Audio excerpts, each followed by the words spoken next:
அஸ்ஸலாமு அலைக்கும் மக்களே, இதான் மஸ்ஜித் ஆயிஷா. அன்னை ஆயிஷா ரலியல்லாஹு அன்ஹா அவர்கள் எஹ்ராம் அணிந்த இடம். இந்த இடத்தினுடைய பெயர் தன்ஈம். ஒரு முறை அன்னை ஆயிஷா ரலியல்லாஹு அன்ஹா அவர்கள் உம்ரா செய்வதற்காக எஹ்ராம் அணிகிறார்கள். அப்பொழுது அவர்களுக்கு மாதவிடாய் ஏற்படுது.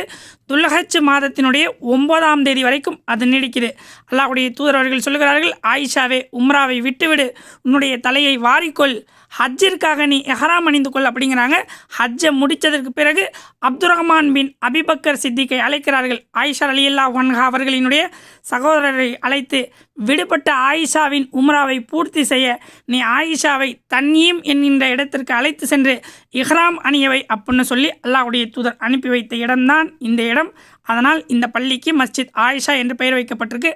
பள்ளிவாசலினுடைய உட்புற தோற்றத்தை பாருங்கள், மாஷா அல்லாஹ் எவ்வளோ அழகாக இருக்குன்னு. வீடியோவை அதிகமாக ஷேர் பண்ணுங்கள் மக்களே. மறக்காமல் நம்ம யூடியூப் சேனலை சப்ஸ்கிரைப் பண்ணுங்கள் மக்களே.